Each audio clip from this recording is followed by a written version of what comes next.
오늘 함께 묵상할 말씀은 고린도전서 2장 1절에서 9절까지 말씀입니다. 형제들아, 내가 너희에게 나아가 하나님의 증거를 전할 때에 말과 지혜의 아름다운 것으로 아니하였나니, 내가 너희 중에서 예수 그리스도와 그가 십자가에 못 박히신 것 외에는 아무것도 알지 아니하기로 작정하였음이라. 내가 너희 가운데 거할 때에 약하고 두려워하고 심히 떨었노라.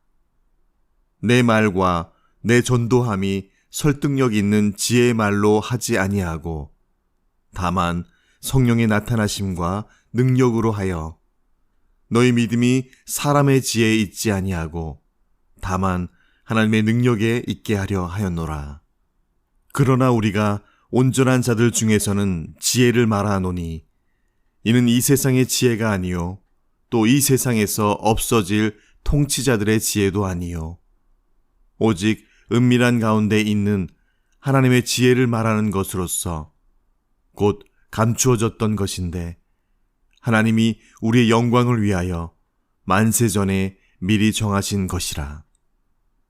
이 지혜는 이 세대의 통치자들이 한 사람도 알지 못하였나니 만일 알았더라면 영광의 주를 십자가에 못 박지 아니하였으리라.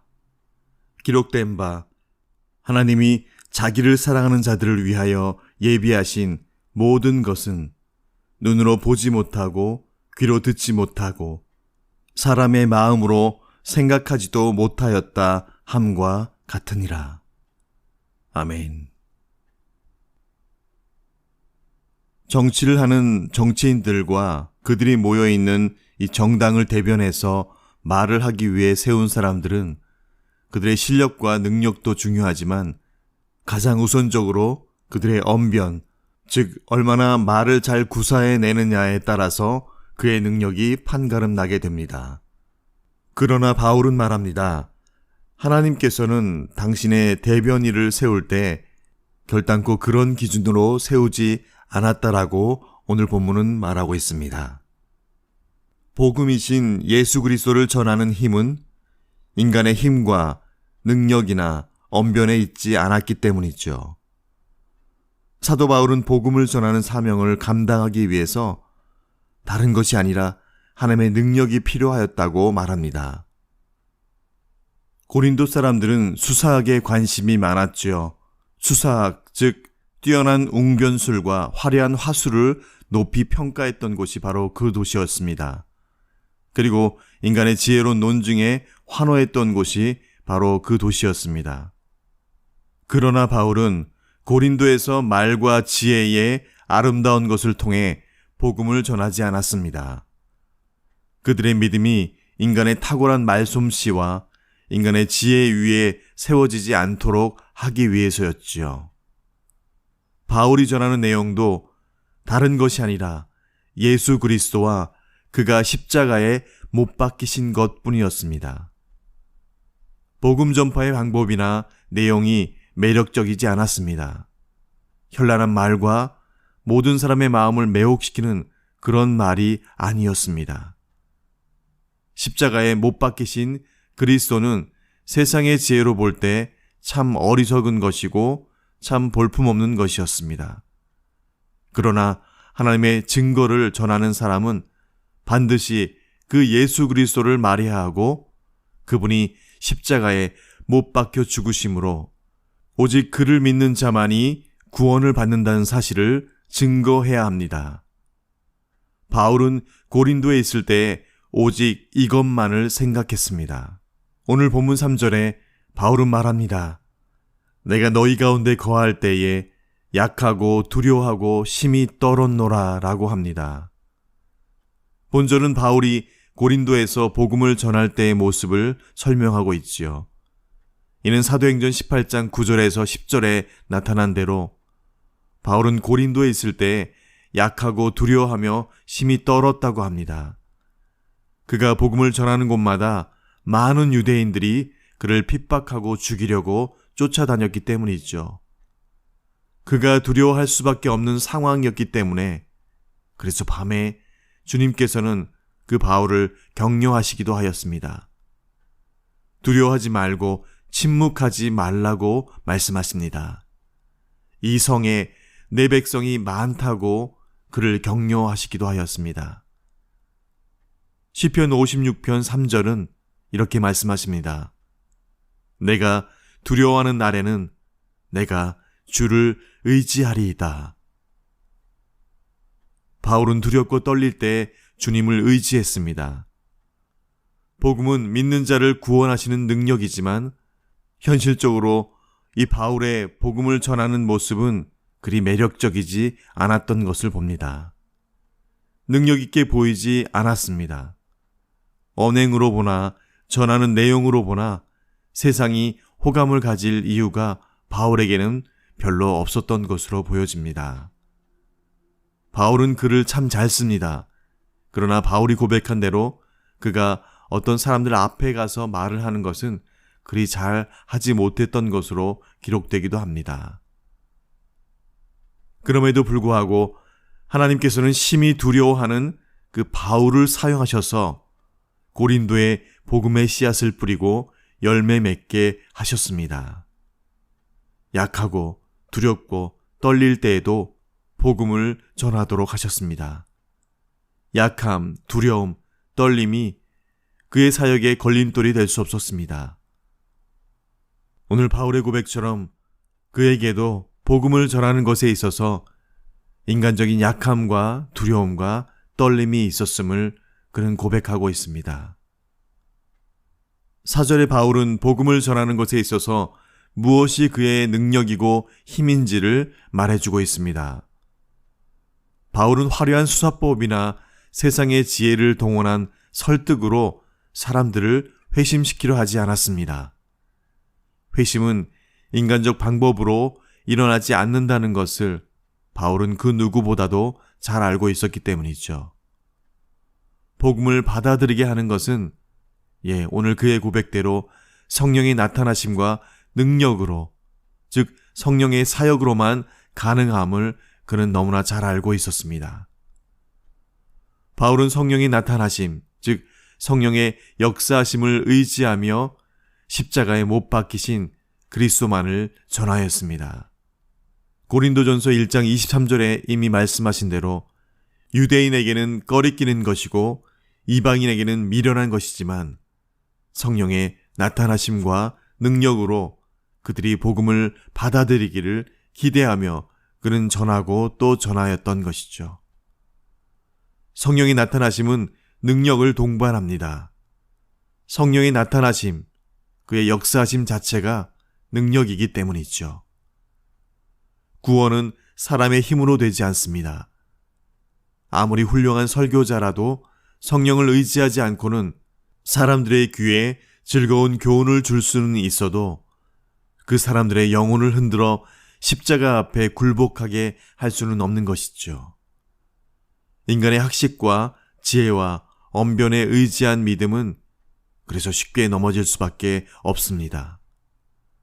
성도의 믿음이 사람의 지혜에 있지 않고 하나님의 능력에 있게 하기 위한 바울은 그래서 설득력 있는 지혜의 말이 아닌 성령의 나타나심과 능력을 의지하였습니다. 전도자로서, 설교자로서 바울은 약하고 두려워하고 심히 떨었습니다. 그러나 바울의 사역에 성령의 능력이 임재하게 될 때 비록 인간적으로 약하고 두려워하고 심히 떨었던 사도 바울에게 성령의 강력한 역사가 나타나 하나님이 영광 받으시는 사역들을 감당하도록 하였던 것을 봅니다. 그에 반해 세상에 있는 자들이 의지하는 지혜에 대해서 본문 6절에 말하고 있습니다. 바울은 지금까지 사람의 지혜를 배격해 옵니다. 바울은 사람의 지혜가 아닌 하나님의 지혜에 대해 언급하고 있습니다. 6절에 온전한 자는 성숙한 자를 의미합니다. 이것은 성령으로 거듭난 그리스도인을 가리킵니다. 거듭난 그리스도인은 하나님의 지혜를 깨닫게 되지요. 영적으로 장성한다는 것, 그것은 바로 십자가에 나타난 하나님의 지혜를 인식하고 받아들인다는 의미입니다. 그러므로 바울은 온전한 자들, 다시 말해서 성숙한 자들이 깨달은 하나님의 지혜에 대해 자신 있게 말하고 있습니다. 그 하나님의 지혜는 이 세상의 지혜도 아니고 이 세상에서 없어질 통치자들의 지혜도 아님을 분명히 천명하고 있습니다. 그리고 이제 우리 믿는 자들이 소유하고 사모해야 할 지혜가 어떤 것인지를 설명합니다. 그래서 바울은 하나님의 지혜의 특성이 무엇인지를 말하여 주고 있습니다. 7절 이후에는 하나님의 지혜는 만세전에 미리 정하신 것이고 감추어졌던 것이고 우리의 영광을 위한 것이라고 말합니다. 누가 하나님의 지혜를 알 수 있겠는지요? 하나님의 지혜는 은밀하게 감추어져 있어서 하나님 자신이 밝히 보여주시지 않으면 그 누구도 결단코 볼 수 없는 것이라고 말합니다. 다시 말해서 하나님의 계시가 없이는 인간이 알 수 없는 것이 바로 하나님의 지혜라고 말합니다. 특별히 바울은 이 하나님의 지혜가 만세전에 미리 정하신 것이라고 합니다. 그렇다면 이 하나님의 지혜가 무엇인가요? 바울은 그 하나님의 지혜가 바로 예수 그리스도라고 말합니다. 예수 그리스도의 십자가가 하나님의 지혜다라고 말합니다. 십자가의 말씀, 즉 예수 그리스도께서 십자가에 못 박히심으로 그를 믿는 모든 믿는 자가 구원받았다는 이 복음은 세상의 지혜로는 알 수 없는 하나님의 지혜다라고 바울은 분명히 말합니다. 하나님은 미리 작정하신 지혜를 구약에서부터 선지자들을 통해서 계시하셨습니다. 그 주신 하나님의 지혜의 목적은 우리의 구원과 우리에게 영원한 영광을 주시기 위함이라고 말씀해 줍니다. 하나님의 지혜는 세상이 알 수 없습니다. 이 세상의 모든 자원을 가진 권세 있는 자라 할지라도 그런 통치자들이 이 지혜를 알 수 없다라고 바울은 말합니다. 바울은 그들이 하나님의 지혜를 알지 못한 증거로 그들이 영광의 주를 십자가에 못 박았다는 것을 증거로 제시하고 있습니다. 예수 그리스도를 전하는 바울의 당대나 지금이나 이 하나님의 지혜를 알 수도 깨달을 수도 없다는 것을 보여줍니다. 바울이 이미 고백한 대로 그러니 이 하나님의 지혜를 세상의 지혜와 현란한 말들로 설명해내고 그들을 설득해낼 수 있는 그런 것이 아니라는 것. 그래서 오늘 바울은 9절에 이사야 64장 4절의 말씀을 인용하면서 하나님의 지혜에 대한 것을 다시 한번 우리에게 각인시키고 있습니다. 기록된 바 하나님이 자기를 사랑하는 자들을 위하여 예비하신 모든 것은 눈으로 보지 못하고 귀로 듣지 못하고 사람의 마음으로 생각하지도 못하였다 함과 같으니라. 하나님의 지혜, 그것은 예수 그리스도이십니다. 하나님이 자기를 사랑하는 자들을 위하여 예비하신 것, 그분이 바로 예수 그리스도이십니다. 그분에 대하여 하나님의 나타내심과 성령의 능력이 아니고서는 세상의 지혜로는 예수 그리스도를 이해할 수도 깨닫지도 못하는 것이죠.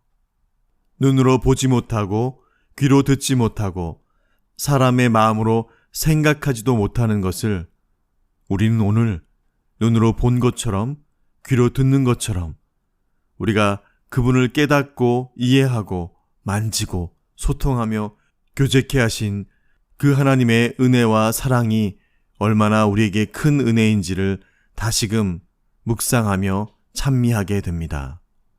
이 고귀하고 복된 하나님의 지혜를 소유한 자로서 오늘도 고귀한 삶으로 하나님을 기쁘시게 해드리는 이 하루 되기를 간절히 축원드립니다. 함께 기도하시겠습니다. 나 가진 재물 없으나 나 남이 가진 지식 없으나 나 남에게 있는 건강 있지 않으나 나 남이 없는 것 있으니 나 남이 못 본 것을 보았고 나 남이 듣지 못한 음성 들었고 나 남이 받지 못한 사랑받았고 나 남이 모르는 것 깨달았네. 공평하신 하나님이 나 남이 가진 것 나 없지만 공평하신 하나님이 나 남이 없는 것 갖게 하셨네. 아버지 하나님, 세상이 내가 가진 것을 다 가진 것 같고 내가 가지지 못한 것이 다 세상에 있는 것 같지만 그러나 내 안에는 세상이 절대로 결단코 가질 수 없는 그 하나님의 지혜이신 한 분 예수 그리스도를 갖게 하시고 품게 하시고 믿게 하시니 이것으로 우리가 공평하신 내 주 여호와 하나님을 노래하게 하여 주시옵소서. 하나님의 지혜를 드러내고 그리스도 예수를 증거하는 것, 세상이 가진 지혜와 방법과 현란함과 능숙함이 아니라 서툴고 약하고 두렵고 떨림으로 서 있던 바울에게 임하셨던 그 성령의 능력이었음을 우리가 기억할 때 주님, 우리 안에 그 성령의 능력을 날마다 강권하여 주셔서 우리의 마음이 심히 담대하고 강하게 하여 주시옵소서. 그래서 내가 세상 가운데 세상을 이기었노라 선포하는 우리의 강건한 믿음의 삶 되게 하여 주시옵소서. 가장 높은 자에게도 가장 낮은 자에게도 차별 없이 공평하신 내 구주 예수님의 이름으로 기도합니다. 아멘.